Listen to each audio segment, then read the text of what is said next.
Les temps sont compliqués pour tout le monde, mais vous allez voir qu'une entreprise que vous connaissez tous, que je connais, pour laquelle j'avais beaucoup d'admiration, eh bien, se met maintenant à licencier ses salariés de manière inhumaine. Bonjour et bienvenue dans cette nouvelle vidéo de DME en direct. Comme toujours, si vous n'êtes pas abonné, je vous suggère de le faire et de cliquer sur la cloche pour être prévenu lorsque je sors une nouvelle vidéo. Oui, les temps sont compliqués. On sent que la croissance n'est pas là. On sent que dans certaines industries, comme l'automobile, c'est de ça qu'on va parler bien sûr, dans certaines industries comme celle de l'automobile, ça devient très très compliqué, notamment à cause des véhicules électriques. On sent qu'il se passe quelque chose et que ce n'est pas une bonne chose. Mais même dans ces cas-là, quand on doit se séparer de certains de ses salariés, eh bien, il faut savoir le faire avec les formes, avec une certaine humanité. Eh bien, vous allez voir qu'une entreprise, qu'on connaît tous donc, elle a choisi de faire ça de manière totalement inhumaine. Et je suis d'autant plus choqué que cette entreprise, je l'aime beaucoup, c'est Stellantis. Le choix de Stellantis, une entreprise de renom dans l'industrie automobile, donc vous savez que c'est Peugeot, Citroën, Chrysler, Fiat. Donc le choix de Stellantis, une entreprise de renom dans l'industrie automobile, de licencier 400 de ses employés par le biais d'un appel vidéo, a suscité une vive indignation la semaine dernière. Alors, je veux juste remercier Yannick qui m'a envoyé l'article, merci beaucoup à lui. Mais vous voyez, 400 employés par le biais d'un appel vidéo. Est-ce que c'est comme ça qu'on licencie les salariés? Et vous allez voir que c'est encore plus choquant que juste quand je vous le dis comme ça.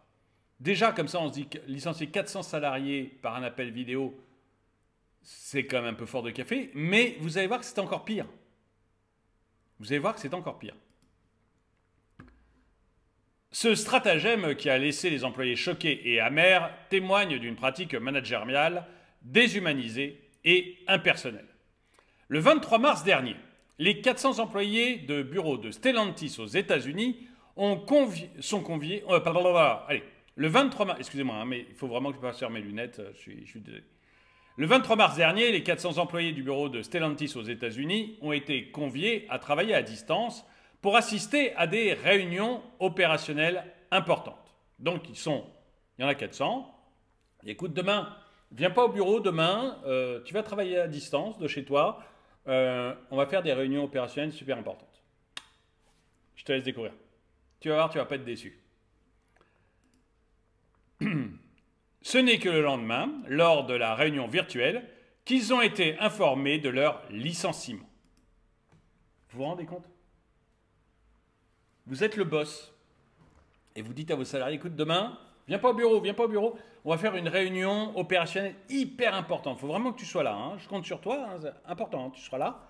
Tu vas voir, tu vas pas être déçu, c'est une grosse réunion opérationnelle. Et donc les salariés sont là et hop, vous les prenez en visioconférence en main et dit, écoutez les gars, je suis content que vous soyez venus, vous êtes tous virés. Clic, terminé. Mais où on est quoi? Mais où on est?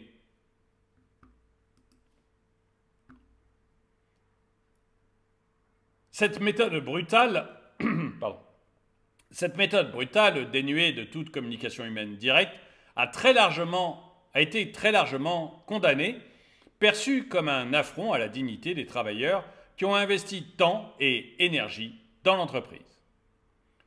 L'utilisation de la technologie pour annoncer des licenciements massifs soulève des questions éthiques majeures. Les employés, déjà confrontés à l'incertitude économique croissante et aux pressions concurrentielles, méritent un traitement respectueux et empathique, même dans les moments difficiles.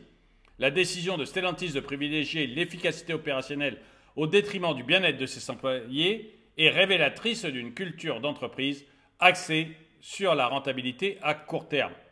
Mais c'est même plus que ça. Alors peut-être que l'employeur, peut-être que le patron, pas sûr que tout Stellantis soit au courant, mais quand même, quand je dois virer 400 salariés, ça fait du bruit à l'intérieur de l'usine. Hein. Donc je pense que même le grand patron Carlos Tavares est au courant qu'on vire 400 salariés aux États-Unis. Alors, le gars qui les a virés avait peut-être un peu les chocottes, à se dire, attendez, si je me trouve avec 400 pimpins là, dans la salle de réunion, je ne vais pas en sortir vivant. Donc, je vais leur annoncer ça au téléphone, en visioconférence, comme ça, ils ne peuvent pas venir me frapper. Peut-être. Mais ça dépend aussi comment on leur annonce. Tu les prends un par un et tu les vires un par un. Si ça doit être fait, ça doit être fait. Mais là, je trouve qu'on rentre vraiment dans des habitudes qui sont totalement inhumaines.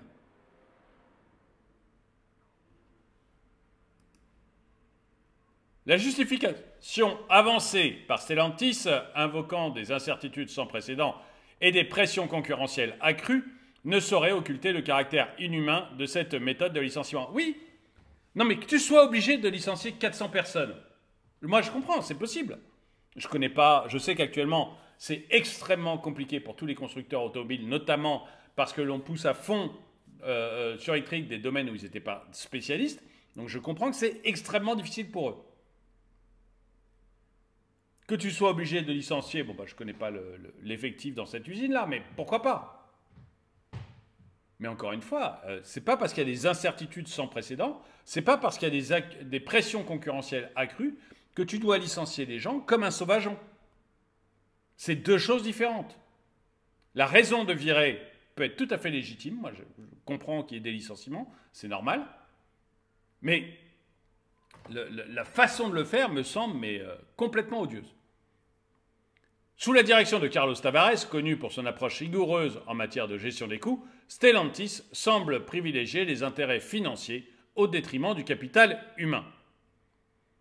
Ce n'est pas la première fois qu'une entreprise adopte ces pratiques controversées pour annoncer des licenciements. Cette tendance, illustrée par des exemples tels que Goldman Sachs ou Twitter, souligne, même Twitter, j'ai trouvé moi que c'était malsain. Vous voyez, pourtant, j'aime beaucoup Elon Musk. J'aime beaucoup Elon Musk et je ne supportais pas l'ancienne équipe de Twitter qui avait tendance, vous savez, il fallait bien penser. Si vous disiez du mal de tel ou tel groupe, tel ou tel lobby, vous faisiez expulser de Twitter. Donc il fallait bien penser, toujours bien penser. Les messages qu'on vous envoyait étaient toujours « Ah mon Dieu, c'est bien le wokisme, ah mon Dieu, c'est beau le wokisme ». Bon, Elon Musk est arrivé et a dit « Moi, je vais virer, je crois que c'est la moitié du personnel. Je vais virer la moitié du personnel. » Et on va voir ce que ça donne. Bon, jusque-là, pas de problème. D'autant plus qu'avec la moitié des salariés en moins, on n'a pas vu de changement sur Twitter. Honnêtement, ça marche comme avant. Donc moi, je n'ai pas vu le changement. Ça veut dire qu'il y avait quand même la moitié des salariés qui ne foutaient pas grand-chose. Bon, mais si ce n'est nous faire adhérer à leur politique. Mais j'ai trouvé très désagréable la façon dont il l'a fait. C'est-à-dire faire des visioconférences comme ça et dire... moi, je me souviens d'une visioconférence où il y avait, je ne sais pas... Je ne me rappelle plus le nombre de gars qui étaient là en visioconférence. Et il disait qui n'a pas de Tesla? Et ceux qui levaient la main, ils disaient bon, bah, toi, t'es viré. Et il les expulsait de la salle. Bah, je suis désolé, mais non. Honnêtement, c'est pas parce que vous êtes un patron génial, c'est pas parce que vos salariés sont des je sais pas comment le dire. Mais dans le cas de Twitter, je parle des woke insupportables, on va les appeler comme ça, des woke insupportables, c'est pas pour ça que tu dois faire des licenciements pareils. Donc moi j'avais trouvé ça extrêmement malsain sur Twitter. Alors il y avait un côté rigolo, grand spectacle, donc on a vu beaucoup de vidéos dans ce style-là, mais franchement, je trouvais ça extrêmement malsain.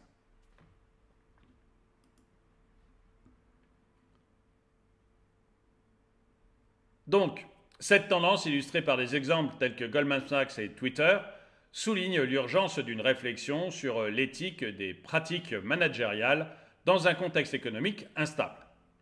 Au-delà de l'indignation suscitée par ces événements, il est impératif d'engager un dialogue social constructif pour repenser les pratiques de licenciement. Les entreprises doivent reconnaître leurs responsabilités envers leurs employés en favorisant des approches plus humaines et respectueuses, même en période de crise. L'incident impliquant Stellantis risque de porter atteinte à sa réputation et de compromettre la confiance de ses employés et de ses clients. Porter atteinte à sa réputation, je ne sais pas pour vous, mais moi, oui. Moi, honnêtement, j'adorais cette boîte. Voilà, je trouve que Stellantis est une superbe entreprise. Superbe entreprise. Je suis très impressionné par ce qu'a fait Carlos Tavares, qui est parti d'un Peugeot moribond à la limite de la faillite pour en faire aujourd'hui un géant mondial avec Peugeot, Fiat, Chrysler, donc un truc gigantesque qui gagne beaucoup d'argent, etc. Donc j'ai été très impressionné par Carlos Tavares, très impressionné par Stellantis. J'aimais beaucoup cette entreprise. Je peux vous dire qu'après avoir eu cette info, et encore une fois, merci à Yannick de me l'avoir envoyé, après avoir eu cette info, je suis beaucoup moins chaud. Beaucoup, beaucoup moins chaud. Dites-moi ce que vous en pensez. Est-ce que pour vous, ça vous aussi, ça vous heurte et que ça change la façon dont vous voyez Stellantis? Est-ce que pour vous, effectivement, ça porte atteinte à la réputation de la marque? Moi, oui. Moi, oui. Et puis, c'est vrai que la confiance des employés, ça va être compliqué. Quand tu sais que tu peux te faire virer comme ça, quand tu as le choix, tu choisis peut-être d'aller bosser chez un concurrent. Dans un environnement économique en mutation constante, la question de l'éthique et de la responsabilité sociale des entreprises revêt une importance croissante, appelant à une évolution des pratiques managériales vers davantage d'humanité et de compassion. Oui, moi, encore une fois, qu'on vire les salariés, moi, j'ai rien contre, c'est normal de temps en temps, vous êtes obligé de le faire, vous le faites, voilà, point. Mais il y a façon de le faire, quoi. Il y a vraiment la façon de le faire. Le télétravail ne devrait en aucun cas servir de prétexte à une déconnexion émotionnelle lors des processus de licenciement, mais plutôt à encourager un engagement plus profond envers le bien-être des travailleurs. J'aimerais savoir ce que vous en pensez, savoir si vous aussi ça vous choque. Je suis peut-être tout seul à être choqué par ce genre de choses, je ne sais pas. Est-ce que vous aussi ça vous choque? Est-ce que vous aussi ça a dégradé l'image de marque de Stellantis dans votre esprit? Et est-ce que vous pensez que c'est quelque chose qui va devenir courant maintenant de licencier des centaines de personnes par téléconférence, comme l'ont fait Goldman Sachs ou Twitter, ou maintenant Stellantis? Est-ce que vous pensez qu'on va arriver à des choses comme ça de manière courante? Peut-être que pour vous, ça ne concerne que les États-Unis, qu'on ne verra jamais ça en France. En tout cas, dites-moi tout ça dans les commentaires. En tout cas, merci d'avoir regardé cette vidéo. Mettez-lui un pouce vers le haut, commentez-la, partagez-la. Merci à tous ceux qui soutiennent la chaîne. Et moi, je vous dis à très bientôt.